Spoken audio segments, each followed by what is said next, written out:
ผสมกรุ๊ปជំរាបសួរដល់បងប្អូនទាំងអស់ដែលកំពុងតែទស្សនានៅកម្មវិធីពន្លឺសុខភាពបាទហើយកម្មវិធីពន្លឺសុខភាពមានការឧបត្ថម្ភដោយក្រុមហ៊ុន ABC ក្រុមហ៊ុន ABC ជាក្រុមហ៊ុនដែលមានបទពិសោធន៍នៅក្នុងការដោះស្រាយបញ្ហាសុខភាពជាង20ឆ្នាំហើយជាក្រុមហ៊ុនដែលមានចំណេះដឹងគ្រប់គ្រាន់ជាក្រុមហ៊ុនដែលមានផលិតផលគ្រប់គ្រាន់បាទ3ចំណុចនេះសំខាន់បងប្អូនណាបាទ3ចំណុចនេះសំខាន់ណាបាទប្រសិនបើបងប្អូនត្រូវការដោះស្រាយក្រុមហ៊ុន ABC យើងមានទាំង3ណាអញ្ចឹងអាចតាក់ទងមកលេខទូរស័ព្ទ012 98 11 25 015 98 11 25 088លេខ8 98 11 25ហើយលេខទាំងអស់ក៏មាន Telegram ណាបាទហើយទីតាំងរបស់ក្រុមហ៊ុននៅផ្ទះលេខ266ផ្លូវលេខ150ខាងក្រោយមន្ទីរពេទ្យព្រះកុសមាចម្ងាយ250ម៉ែត្រមន្ទីរពេទ្យព្រះកុសមាក្រោយនឹងប្រហែលជា250ម៉ែត្រទេបាទដែលពេទ្យព្រះកុសមាហៅពេទ្យលោកសង្ឃណាពីមុនហៅពេទ្យលោកសង្ឃឥឡូវយើងហៅពេទ្យព្រះកុសមាបាទបើសិនតែបងប្អូនរកមិនឃើញទេបាទអញ្ជើញតាក់ទងលេខទូរស័ព្ទនឹងមកណាបើរកមិនឃើញណាបាទតាក់ទងលេខទូរស័ព្ទនឹងមកគឺក្រុមហ៊ុនបង្ហាញជូនហើយបាទហើយកម្មវិធីពន្លឺសុខភាពនេះជាកម្មវិធីផ្ដល់ចំណេះដឹងបាទពីព្រោះចំណេះដឹងហ្នឹងវាជាមូលដ្ឋានគ្រឹះដ៏សំខាន់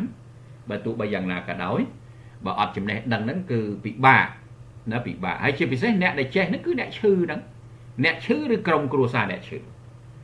ណាបើអត់យល់ដឹងទេជ្រើសរើសវាអត់ត្រូវអាហ្នឹងភាគច្រើនវាខុសណាបាទហ្នឹងមួយទៅហើយមួយទៀតអ្នកមិនឈឺក៏ត្រូវតែចេះដែរពីព្រោះបើអត់យល់ដឹងទេអាហ្នឹងគួរតែធ្លាក់ខ្លួនឈឺទេថ្ងៃណាមួយតែអញ្ចឹងហើយបានថាត្រូវតែចេះណាហើយដើម្បីចេះហ្នឹងតើយើងរៀនយើងសូត្រយើងស្ដាប់អញ្ចឹង ABC យើងផ្ដល់ចំណេះដឹងតាមរយៈ YouTube បងប្អូនចូលទៅមើល YouTube ទៅវាយពាក្យថា ABC ពន្លឺសុខភាព ABC ដកឃ្លាបន្តិចទៅណា ABC ដកឃ្លាបន្តិចទៅណាហើយអក្សរខ្មែរវិញពន្លឺសុខភាពចំណែក page ក៏ចឹងដែរ ABC ពន្លឺសុខភាពដូចគ្នាណាហើយ Facebook ឈ្មោះខ្ញុំបាទផ្ទាល់គឺប៉ាងញឿនបាទពីមុនដូចឈ្មោះប៉ាងលីហឺហ្នឹងខូចបាត់ហើយនៅ Facebook ហ្នឹងបាទហើយប៉ាងលីហឺហ្នឹងឈ្មោះហៅក្រៅឈ្មោះហឺហ្នឹងហៅក្រៅណាអញ្ចឹងក្នុងតញ្ញាណប័ណ្ណញឿនណាអញ្ចឹងប៉ាងញឿនបងប្អូនចុចចូលមើលបាទវីដេអូហើយកុំភ្លេចជួយ share ផងណាវីដេអូហ្នឹងបានទស្សនាបានដឹងបានយល់ហើយជួយ share ឲ្យផងបាទពីព្រោះសំខាន់ណាស់ចំណេះដឹងហ្នឹងហើយអ្នកខ្លះគាត់អត់រត់ឃើញមិនដឹងថាគាត់ដូចថាមានជំងឺឈឺអីចឹងទៅហើយគាត់មិនដឹងដោះស្រាយឯណា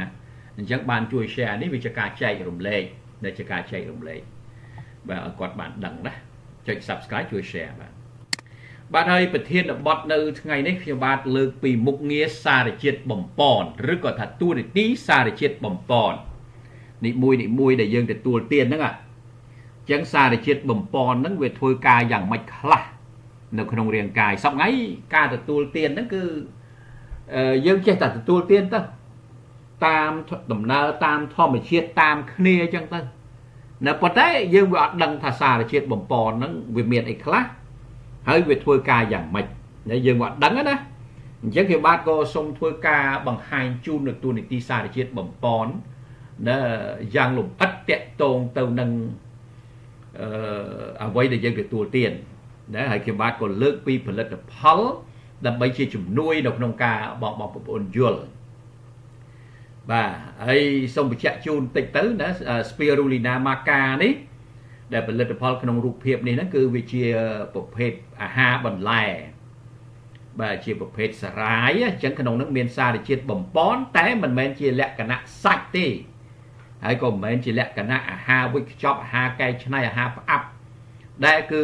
ជាអាហារបែបលក្ខណៈបន្លែប្រើបានទូទៅ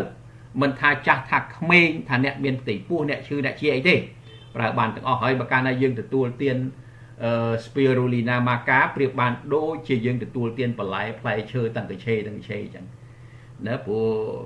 បើយើងទទួលទានបន្លែផ្លែឈើត្រូវច្រើនណាហើយគ្មានអ្នកណាអាចទទួលទានបានទេអញ្ចឹងយើងជំនួសដោយ Spirulina maca ណាបាទអញ្ចឹងខ្ញុំបាទនឹងធ្វើការបកស្រាយសារជាតិបំពន់ នៅក្នុង spirulina maca ក៏ដូចជានៅក្រៅហ្នឹងក៏ដូចគ្នាដែរមិនថានៅក្នុង spirulina maca បានមានសារជាតិបំពន់មានតួនាទីបែបហ្នឹងទេទោះបីនៅក្នុងអាហារផ្សេងក៏មានតួនាទីដូចគ្នាដែរបាទព្រោះសារជាតិបំពន់ហ្នឹងមិនមែនជាដែនកំណត់របស់ផលិតផលណាមួយទេក្នុងតួនាទីរបស់វាណាគ្រាន់តែវាមានច្រើនមានតិចអានឹងរឿងផលិតផលបាទអញ្ចឹងខ្ញុំបាទសូមធ្វើការបញ្យល់ឥឡូវមើលទី1គឺសារជាតិណាយល់ដឹងអំពីសារជាតិអាល់កាឡាញណាអាល់កាឡាញហ្នឹងណា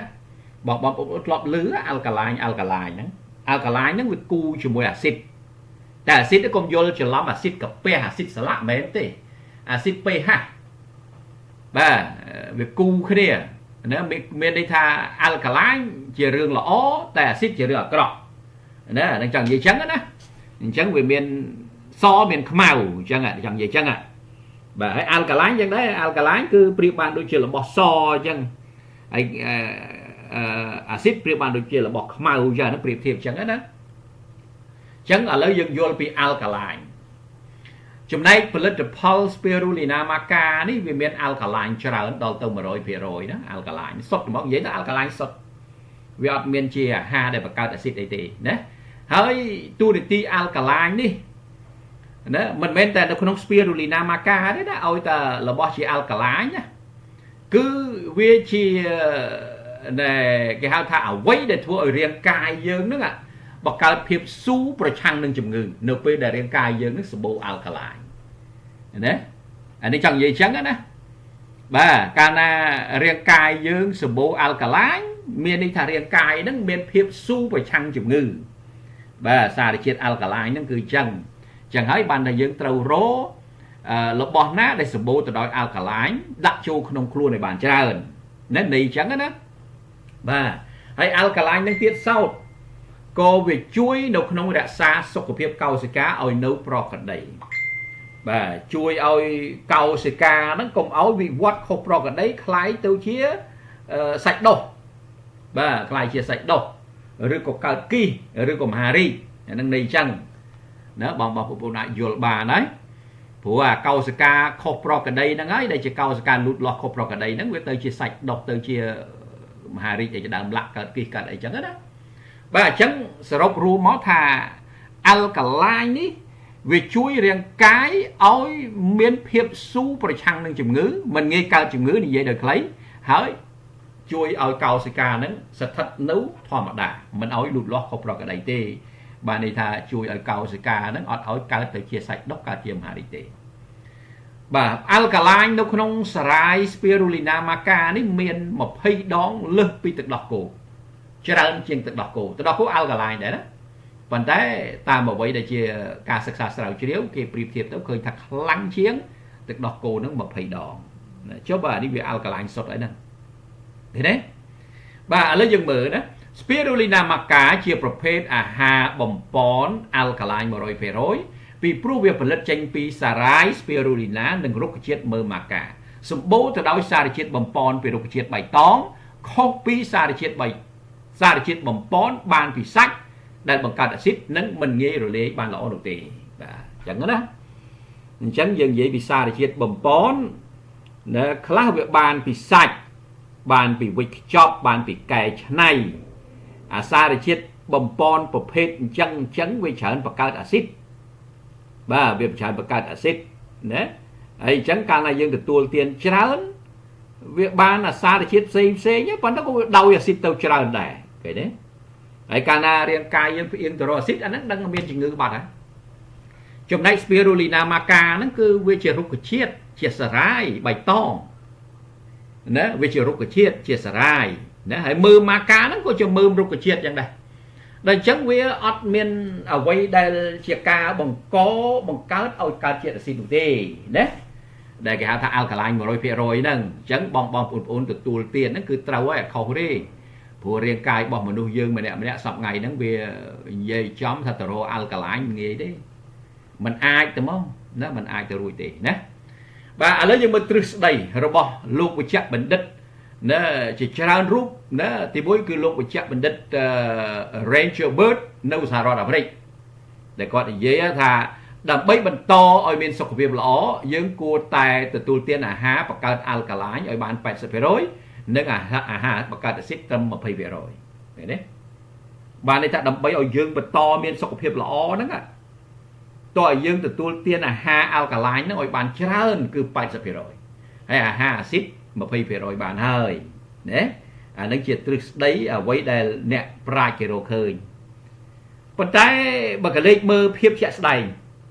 នៃអាហាររបស់មនុស្សប្រចាំថ្ងៃ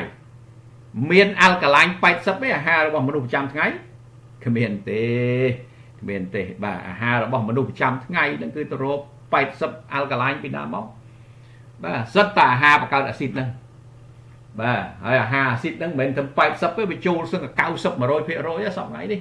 អាល់កាឡាញហ្នឹងរកគ្មានទេណាដល់អញ្ចឹងវាពិច្រាស់អ្នកប្រាជ្ញថាត្រូវទទួលទានអាហារអាល់កាឡាញឲ្យបាន 80 អាស៊ីត 20 បានហើយមិនអញ្ចឹងយើងទទួលទានឯងអាហារអាស៊ីតនេះមក 90% នោះ90 95% សឹង 100% ហ្នឹងឯងហើយចំណែកអាហារអាល់កាឡាចំណែកអាហារអាល់កាឡាញហ្នឹង0ហ្មងបាទអញ្ចឹងมันអាចទៅរួចទេដែលធ្វើឲ្យយើងម្នាក់មានសុខភាពល្អបានយូរនោះឃើញឈឺតាំងពីអាយុ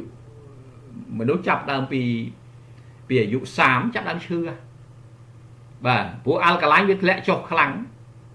ចាប់ដើមពាក់កណ្ដាលអាយុធ្លាក់ចុះខ្លាំងអាល់កាឡាញមានពីក្មេងណពីទារកនេះសម្បូរអាល់កាឡាញដល់ពេលអាល់កាឡាញនឹងវាចេះតាដូចថាវាមនុស្សកាន់តែចម្រើនវ័យអាល់កាឡាញកាន់តែថយចេះទទួលទានអាហារពេលណាអាល់កាឡាញហ្នឹងគឺថយពេលហ្នឹងថយតិច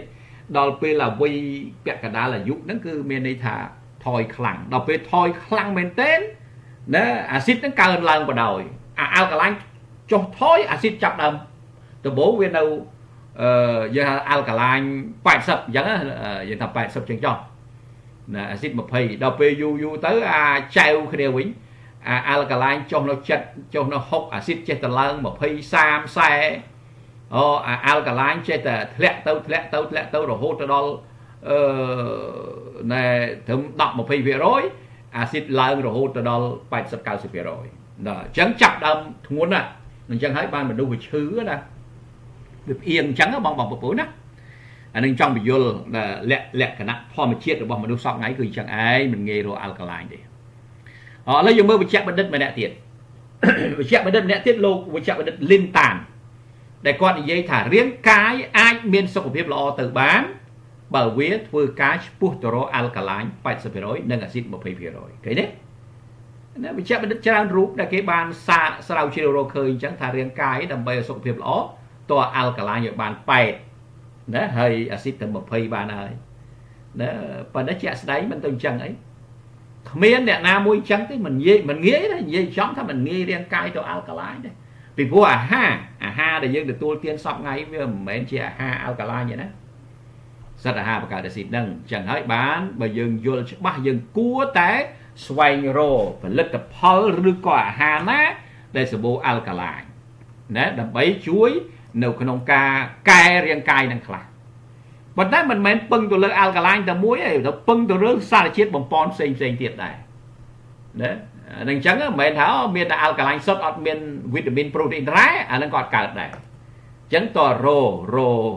អាហារណាដែលសម្បូរសារជាតិបំប៉នផងនិងអាល់កាឡាញផងបាទណាបាទនេះចង់និយាយអញ្ចឹងណាអញ្ចឹងហើយពិបាកមានតែប្រើប្រាស់ផលិតផលដែលមានស្រាប់ដូចជា Spirulina maca ដែលខ្ញុំដាក់ជូនហ្នឹងអានឹងបាត់ទៅរួចហើយបើយើងស្វែងរកខ្លួនឯងទៅវាមិនងាយទេមិនងាយណាជួនកាលបានត្រឹមអាល់កាឡាញប៉ុន្តែខ្វះសារជាតិបំប៉នច្រើនទៀតនៅវិញអញ្ចឹងបាទការខុសគ្នារវាងអាហារបង្កើតអាល់កាឡាញនិងអាហារបង្កើតអាស៊ីតឥឡូវយើងមើលណាអាហារបង្កើតអាល់កាឡាញសុទ្ធតែជាអាហារឆ្ងាញ់អាហារមនុស្សចូលចិត្តសពថ្ងៃណាមានសាច់មានគ្រឿងសមុទ្រមានបកងមានស្អីអស់ហ្នឹងសុទ្ធតែណាជាអាហារបង្កើតអាស៊ីតទាំងអាហ្នឹងហើយមួយថ្ងៃមនុស្សម្នាក់ទទួលទានតែហ្នឹងទេចំណែកអាហារជាលក្ខណៈបន្លែផ្លែឈើ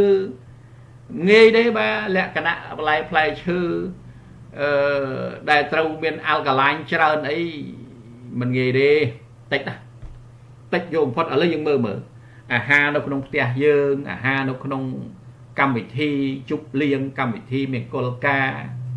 អាហារនៅផ្ទះនៅភូមិរបស់គេបាទអ្នកខ្លះវាខ្វះទាំងអាហារល្អនឹងផងហើយវាបាទអត់តែតងលុយកាក់ទិញដែរពេលខ្លះទិញត្រីសាច់ទិញអាសាច់ទិញអីច្រើនថ្លៃហ្នឹងហើយចំណែកអាហារអាល់កាឡាញនេះក៏ខ្វះទៅទៀតគេណាខ្វះទាំងពីរអាហារឆ្ងាញ់ហ្នឹងក៏ខ្វះអាហារអាល់កាឡាញក៏ខ្វះអញ្ចឹងហ្នឹងអ្នកខ្លះណាមិនអ្នកខ្លះច្រើនអ្នកខ្វះមកចប់អាក្រក់ក៏ខ្វះអាល្អក៏ខ្វះហ្នឹងអញ្ចឹងក៏មានដែរអ្នកខ្លះសម្បូរអាក្រក់អាល្អមិនសូវមានបាទអញ្ចឹងសម្បូរនេះអាហារអញ្ចឹងណាចំណែក Spirulina maca នេះវាអាល់កាឡាញ 100% បងប្អូនណាបើសិនតែយើងទទួលទានអាហារណែអាល់កាឡាញមានបន្លែផ្លែឈើនឹងមិនបានច្រើនទេយើងដឹងខ្លួនយើងបន្ថែមជាមួយអា Spirulina maca ខ្លះទៅដើម្បីឲ្យរាងកាយវាផ្អៀងទៅរកអាល់កាឡាញហើយណែអាហារប្រភេទបង្កើតអាស៊ីតនេះយើងទទួលទានទៅកាត់បន្ថយខ្លះទៅណាដើម្បីសុខភាពល្អនោះហើយបើអាចកាត់បានច្រើនកាន់ល្អណាបាទប៉ុន្តែយ៉ាងណាក៏ត្រូវបំពេញជាមួយនឹងនេះអាប្រភេទអាហារបង្កើតអាល់កាឡាញដូច Spirulina maca អីនេះ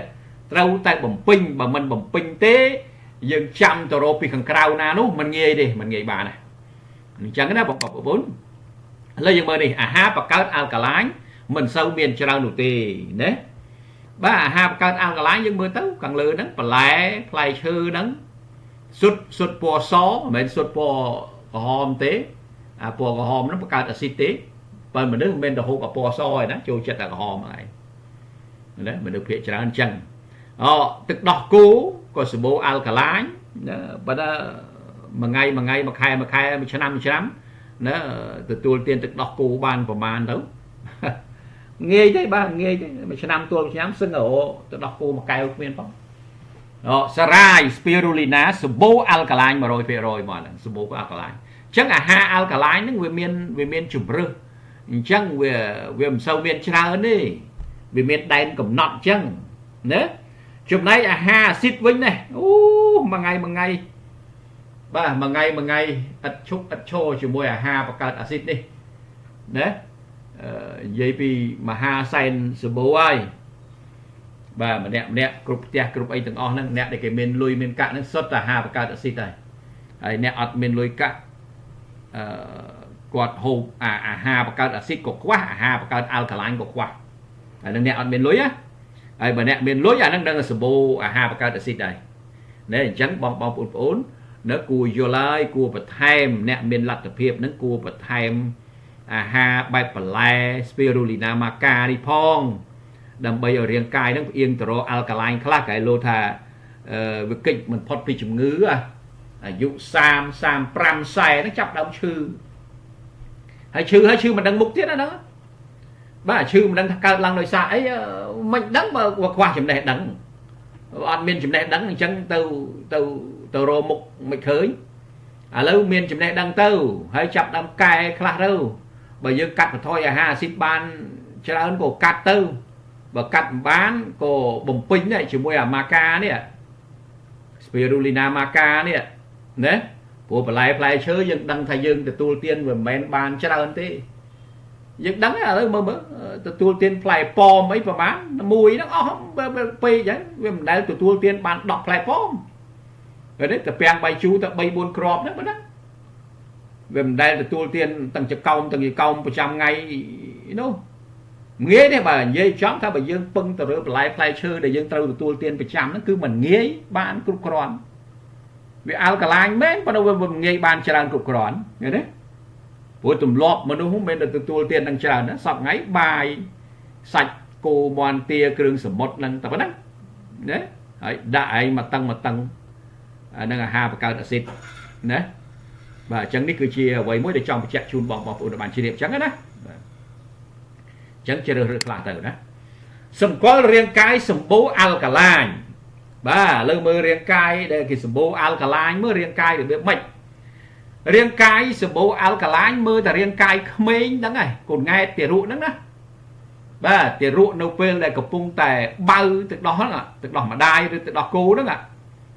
ណាវ័យទារកហ្នឹងគឺសម្បូរអាល់កាឡាញហើយឃើញសាច់ទារកហ្នឹងក្លិនប្រហើ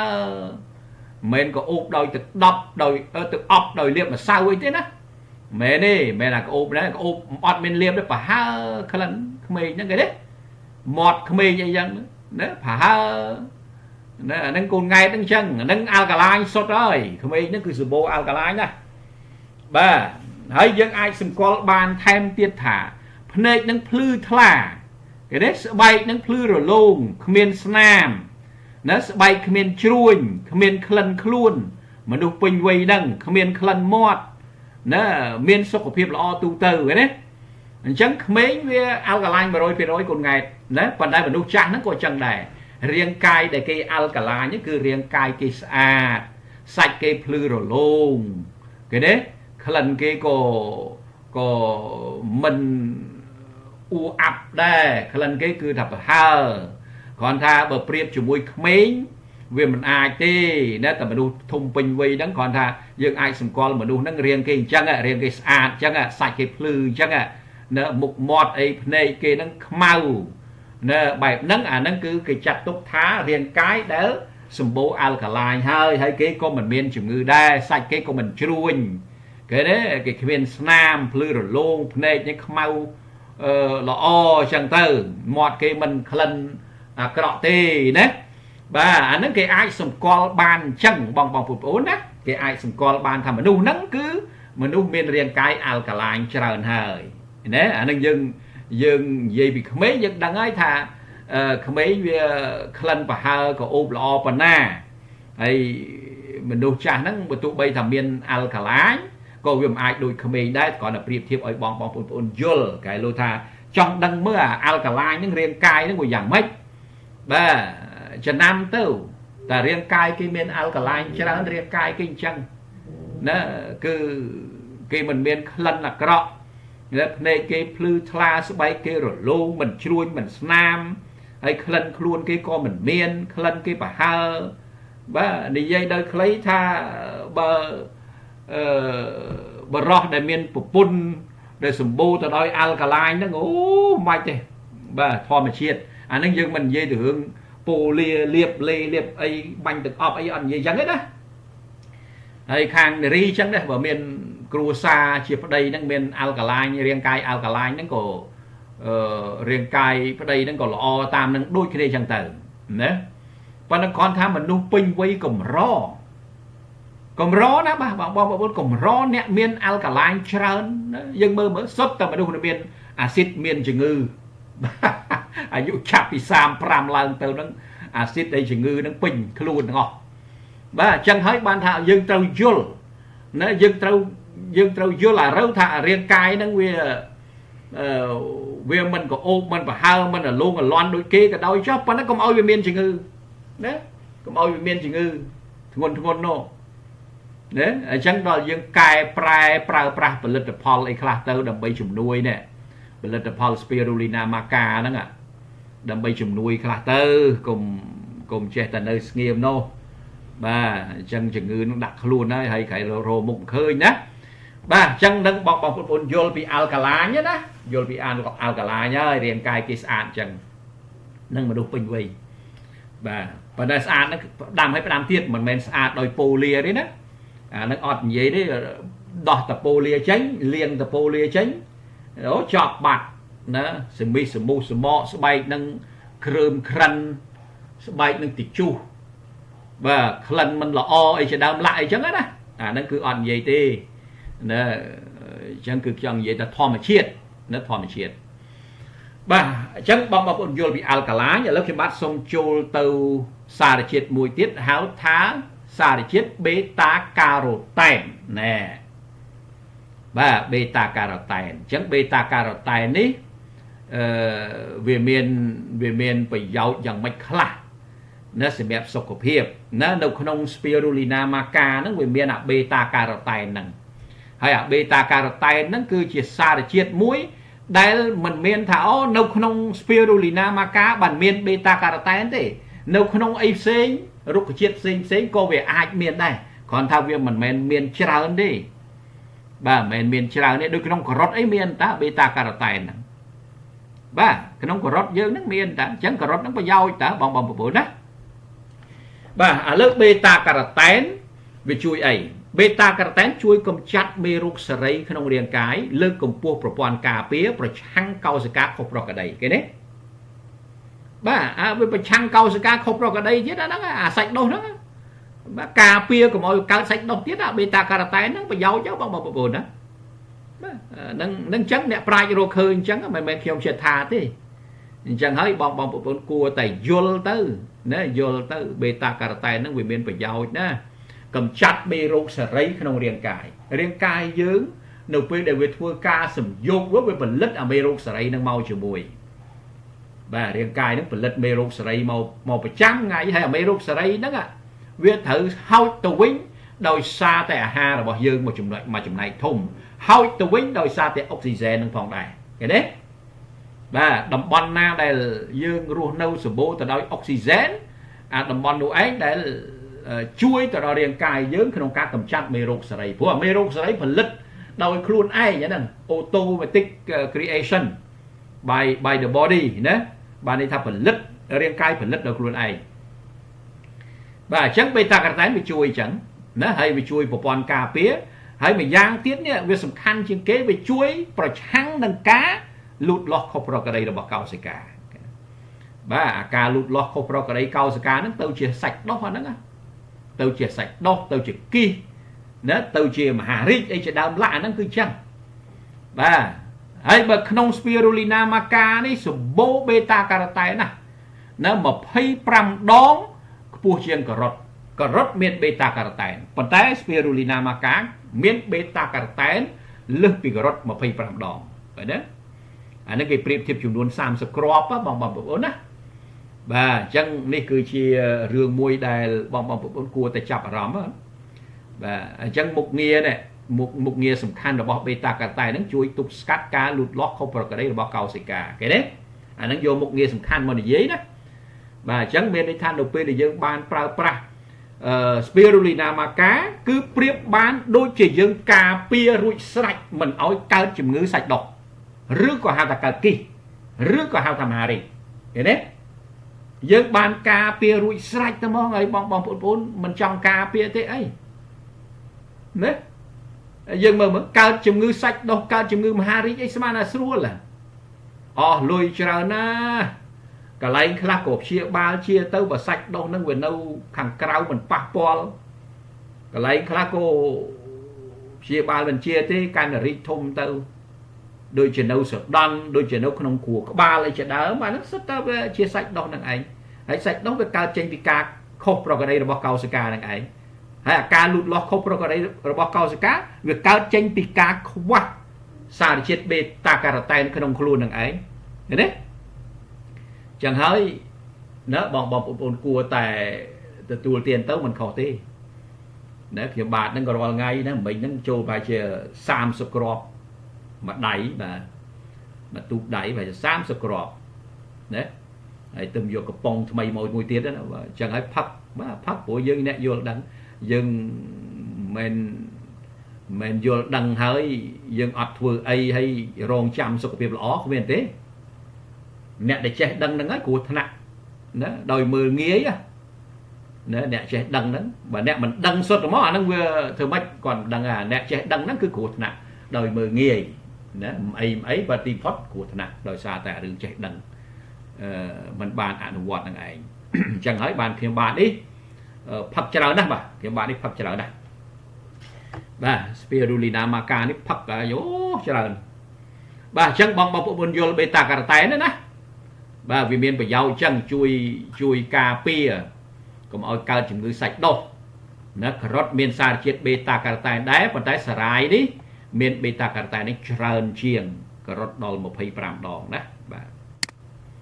spirulina maca spirulina cứ chỉ đáchในប្រភព beta carotene เห็นไหม spirulina នោះអ្នកប្រាជ្ញគេរកឃើញសម្បូរ beta carotene បងណា spirulina ហ្នឹង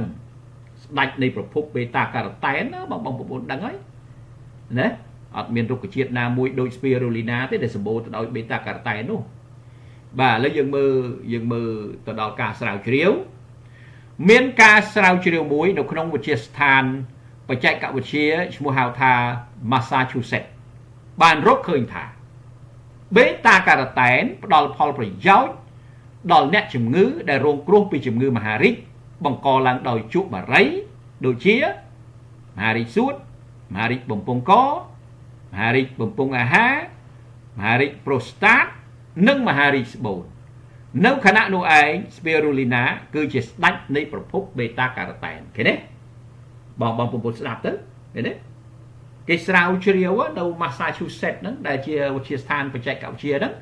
គេស្រាវជ្រាវគេរកឃើញថា beta carotene ហ្នឹងវាមានប្រយោជន៍ខ្លាំងណាស់អាហ្នឹងបាទជាពិសេសហ្នឹងសម្រាប់អ្នកដែលរងគ្រោះពីជំងឺមហារីកបង្កឡើងដោយជក់បារីនោះដោយមហារីកសួតមហារីកបំពង់កមហារីកបំពង់អាហារអាហ្នឹងសុទ្ធតែវាតកតងជក់បារីហ្នឹងភាគច្រើនមហារីកក៏ប្រូស្តាតមហារីកស្បូនជាដើមយ៉ាងឃើញទេបាទអញ្ចឹងសម្រាប់អ្នកដែលផឹកអា beta carotene ហ្នឹងវាជួយហ្មងជួយអញ្ចឹង beta carotene ហ្នឹងវាមាននៅឯណាច្រើនវាមាននៅក្នុង spirulina maca នោះឯងឃើញទេអញ្ចឹងបងប្អូនប្រើប្រាស់ហ្នឹងគឺវាជួយការពារបើវាមិនទាន់កើតមានតែបើកើតមានកម្រិត1 2អីហ្នឹងសម្រុកប្រើយកណាសម្រុកប្រើយកបើកើតមានមកល្មមណាបាទដាក់ឯងមកឈ្នះដៃមកផឹកអត់កំណត់ទេអានេះ30-40 គ្រាប់ម្ដងបើអ្នកមហារីកហ្នឹងមួយថ្ងៃ2 ដងអីទៅអានេះសម្រាប់អ្នកមហារីកណាកម្រិត1កម្រិត2អីអាចជាឡើងវិញលើកលែងកម្រិតធ្ងន់យ៉ាប់ហើយអានឹងទុកដល់ធ្ងន់ណាបងប្អូនណាបាទអញ្ចឹងដឹងបងប្អូនយល់ហើយបាទ spirulina គឺជាស្ដេចនៃប្រភព beta carotene អ្នកជំងឺដែលផឹក beta carotene ជួយកាត់បន្ថយគ្រោះថ្នាក់នៃជំងឺគាំងបេះដូងដល់ទៅ 50% បើប្រៀបធៀបទៅនឹងអ្នកមិនបានផឹក beta carotene ណាឥឡូវយើងមើលបងប្អូនមើលឃើញទេគេស្រាវជ្រាវរកឃើញថាអ្នកដែលផឹក beta carotene ហ្នឹងវាជួយទៅដល់ជំងឺបេះដូងដោយមិនចាំបាច់វះកាត់ហ្នឹងដល់ទៅ 50% ឃើញទេអញ្ចឹង beta carotene មិនមែនគ្រាន់តែជួយទៅដល់មហារីកទេណាជួយទៅដល់ជំងឺបេះដូងទៀតណែវាប្រយោជន៍អញ្ចឹងបងប្អូនណាបាទអញ្ចឹងហើយបានតើយើងរៀនយើងសូត្រយើងស្ដាប់អាហ្នឹងបានយើងចេះហើយបើយើងមិនយល់របស់ល្អប៉ុណ្ណាក៏យើងមិនអោយតម្លៃវាដែរយើងអត់យល់នោះអញ្ចឹងមនុស្សវាចេះមកពីរៀនណាមានបានមកពីរោគមនុស្សយើងវាអញ្ចឹងហើយបើយើងអត់រៀនអត់សូត្រធ្វើម៉េចយើងចេះកើតអញ្ចឹងហើយបានណាបងប្អូនទាំងអស់គួរតែស្ដាប់គួរតែយល់បាទនៅក្នុងខ្លឹមសារនេះព្រោះវាប្រយោជន៍ណាយើងមិនងាយទេបាទអញ្ចឹងស្ដាប់ឲ្យទាន់ទៅណាបាទក្នុងការសិក្សាមួយរយៈពេល10ឆ្នាំគេមានការសិក្សាមួយរយៈពេល10ឆ្នាំដែលគេធ្វើឡើងពិសោធន៍ណាដែលធ្វើឡើងនៅសាលាពេទ្យ Harvard នៅសហរដ្ឋអាមេរិកអំពីឥទ្ធិពល beta carotene ទៅលើជំងឺមហារីកមានគ្រូពេទ្យ333នាក់បាននិយាយថាអ្នកជំងឺបេះដូងដំណាក់កាលដំបូងដែលបានផឹក beta carotene បានកាត់បន្ថយគ្រោះថ្នាក់នៃជំងឺបេះដូងនិងសេចក្តីត្រូវការវះកាត់បេះដូងដល់ទៅ 50% បើប្រៀបធៀបជាមួយអ្នកជំងឺដែលមិនបានផឹក beta carotene ឥឡូវយើងមើលពេលនេះអ្នកជំងឺដំបូងបេះដូងដំបូងហ្នឹងណាបានផឹក beta carotene ទៅគឺវាកាត់បន្ថយគ្រោះថ្នាក់ដល់ទៅ 50% បាទដោយអត់ចាំបាច់វះកាត់ណាបេះដូងទេឃើញទេណាហើយក៏កាត់បន្ថយគ្រោះថ្នាក់នៃជំងឺគាំងបេះដូងទៀតឃើញទេអញ្ចឹង beta carotene នឹងវាមានប្រយោជន៍អញ្ចឹងធម្មតាគេពិសោធន៍បាទគេពិសោធន៍ព្រោះសារជាតិបំពន់ណាដែលវាលេចធ្លោសារជាតិបំពន់ណាដែលល្បីហ្នឹងគឺគេពិសោធន៍អញ្ចឹងអីគេពិសោធន៍គេរកឃើញថាអ្នកដែលបានផឹក beta carotene ហ្នឹងគឺថាកាត់បន្ថយគ្រោះថ្នាក់នៃជំងឺគាំងបេះដូងផងហើយអត់ចាំបាច់វះកាត់បេះដូងដល់ទៅ 50% បើអ្នកអត់បានផឹកចាំបាច់ត្រូវវះកាត់ណាព្រោះបើមិនចឹងទេអាចកើតមានជំងឺគាំងបេះដូងអាហ្នឹងចឹងណា បាទអញ្ចឹងនេះគឺជារឿងរ៉ាវមួយដែលបងប្អូនគួរតែស្វែងយល់បាទគួរតែស្វែងយល់ណាហើយប្រយោជន៍ណាហើយសួរថាចោះទៅរកបេតាការ៉ាតែនអីណាថាវាមានផលិតផលវាមានអាហារជាច្រើនដូចការ៉ុតអីជាដើមហ្នឹងណាសម្បូរបេតាការ៉ាតែនប៉ុន្តែទោះបីយ៉ាងណាក៏ដោយយើងវាមិនអាចទទួលទានបានចំនួនច្រើនទេបាទឥឡូវនេះខ្ញុំបាទបង្ហាញជូននេះផលិតផលដែលដាក់ជូននេះអានឹងសម្បូរទៅដោយបេតាការ៉ាតែនហើយមិនបាច់ទៅរកអីទៀតទេផឹកតែផលិតផលហ្នឹងទៅបានហើយបាទអាហារទទួលទានធម្មតាកាត់បន្ថយអាហារអាស៊ីតអាហារខ្លាញ់អាហារវិចខ្ចប់អីជាដើមឡាក់កាត់បន្ថយខ្លះទៅហើយដាក់ផលិតផលនេះឲ្យខ្លាំងទៅនឹងឃើញហើយលទ្ធផលនឹងឃើញហើយការពាររួចស្រេចទៅបងអានឹងបើមិនទាន់ឈឺតែបើឈឺហើយវាជួយដោះស្រាយហើយផលិតផល Spirulina maca នេះណាអូជួយច្រើនណាស់បងប្អូនជួយទៅដល់មនុស្សច្រើនណាស់បាទដែលគាត់បានប្រើប្រាស់ឲ្យសុខភាពគាត់ល្អឲ្យតែបានប្រើមិនងាយកើតជំងឺទេមិនថារឿងបេះដូងមិនថារឿងអីឲ្យតែបានប្រើជាប់អញ្ចឹងហើយបើខ្ញុំបាទប្រើរាល់ថ្ងៃណាខ្លួនឯងហ្នឹងមិនមែនថាអូបញ្យលផ្សព្វផ្សាយចែកចាយចំណេះដឹងឲ្យគេឲ្យខ្លួនឯងប្រើមិនមែនទេខ្លួនឯងហ្នឹងប្រើខ្លាំងជាងអ្នកដទៃទៀតហ៎បាទប្រើខ្លាំងហ៎បាទអញ្ចឹងនេះជាព័ត៌មានដែលនិយាយអំពីប្រយោជន៍របស់បេតាការ៉ាតែនណាអញ្ចឹងបេតាការ៉ាតែនបងប្អូនឃើញហើយថាទី1វាជួយការពារសាច់ដុសការពារកុំឲ្យកើតជំងឺសាច់ដុសកើតមហារីកហើយទី2វាជួយទៅដល់បញ្ហាបេះដូងកើតហើយក្តីមិនទាន់កើតក្តីវាការពារណាបាទអញ្ចឹងនឹងយល់ហើយលទ្ធផលស្រាវជ្រាវពិសោធន៍ផ្នែកខាងពេទ្យឥឡូវមើលលទ្ធផលស្រាវជ្រាវពិសោធន៍ផ្នែកខាងពេទ្យការជក់បារីនិងការផឹកស្រាធ្វើឲ្យធ្លាក់ចុះនៅបណ្ដុំបេតាការ៉ាតែនដល់ទៅ2ដងបើប្រៀបធៀបអ្នកដែលមិនបានផឹកណែឃើញទេបាទអ្នកជក់បារីអ្នកផឹកស្រាហ្នឹងបងប្អូនបាទគឺគាត់ធ្លាក់បេតាការ៉ាតែនក្នុងឈាម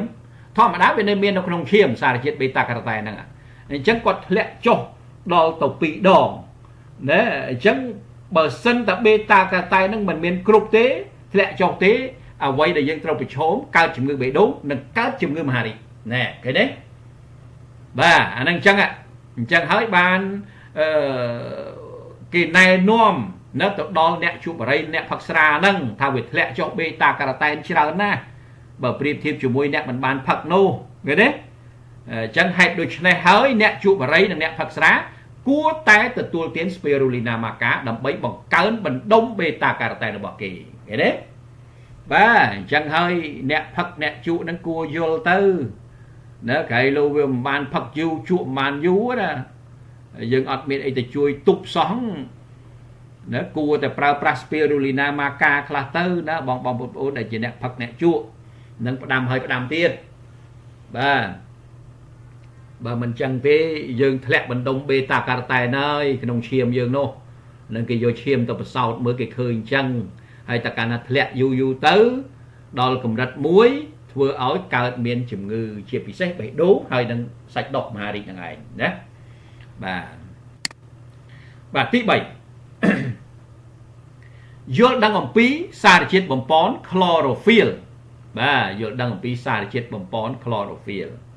បាទ chlorophyll ក៏ប្រយោជន៍សម្បើមដែរសម្រាប់សុខភាពរបស់យើង chlorophyll ហ្នឹងណាឥឡូវបងប្អូនមើលទៅ chlorophyll នៅក្នុង Spirulina maca ហ្នឹងគឺសម្បូរណាឥឡូវមើលមុខងាររបស់ chlorophyll សិន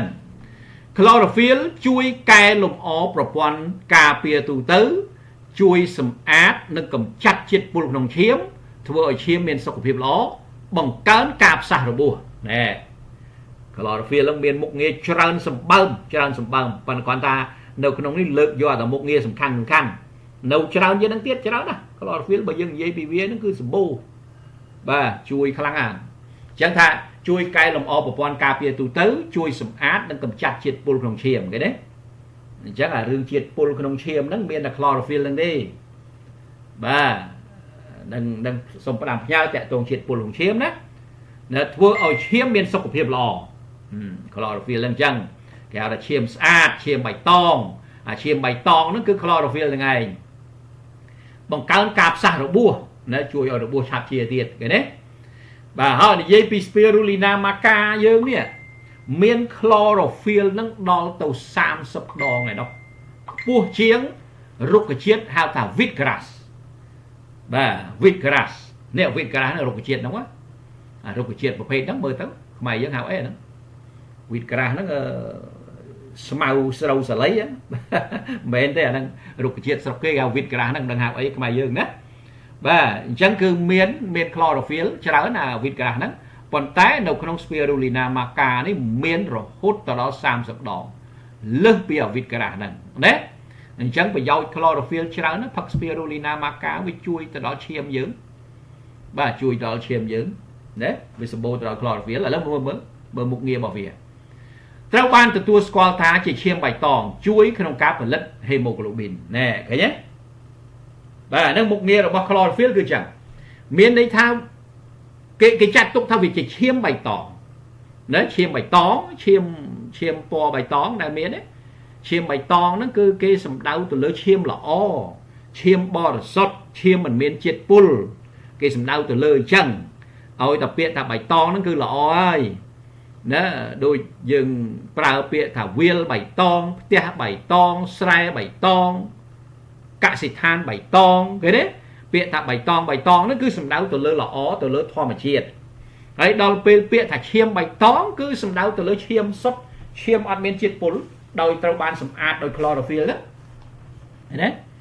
បាទអានេះចង់បញ្យល់ជូនបងប្អូនឲ្យយល់ពាក្យហ្នឹងទៀតណាអញ្ចឹងគឺមុខងារថាត្រូវបានទទួលស្គាល់ថាជាឈាមបៃតងជួយក្នុងការផលិត hemoglobin បាទ hemoglobin ហ្នឹងគឺជាផ្នែកមួយនៃគ្រាប់ឈាមក្រហមអាគ្រាប់ឈាមក្រហមយើងហ្នឹងមួយគ្រាប់ហ្នឹងវាមាន hemoglobin ដល់ទៅ 75% ណាអញ្ចឹងអា chlorophyll ហ្នឹងជួយដល់ hemoglobin ហ្នឹងហើយដោយសារតែវាក្រហមហ្នឹងអាគ្រាប់ឈាមដោយសារតែវាក្រហមដោយសារវាមាន hemoglobin ហ្នឹងដែលជាពណ៌របស់វាណាកាលណា hemoglobin ហ្នឹងមិនមានគុណភាពល្អទេណាគ្រាប់ឈាមក្រហមទៅជាស្លេកដែរ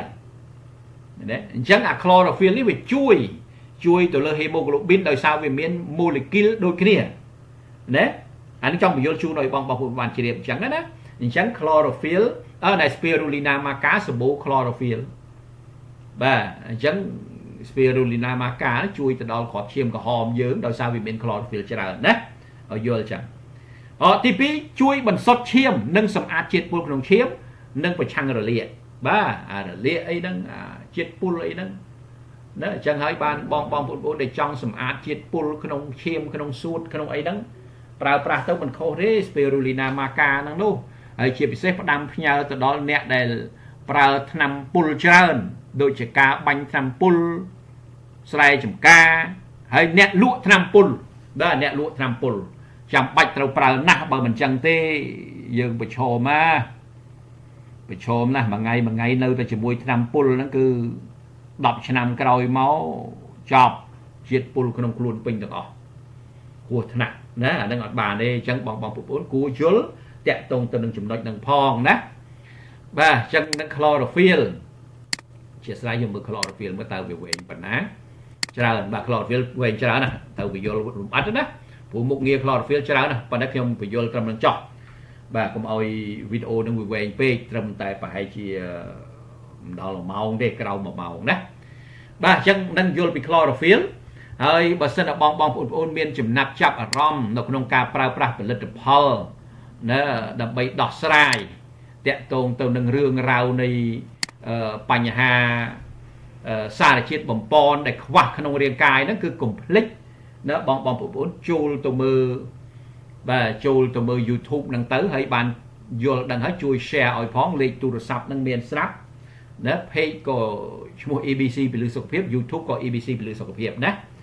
បាទអញ្ចឹងកុំភ្លេចជួយ check share ឲ្យផងបាទនេះគឺជាភាគទី1នៃ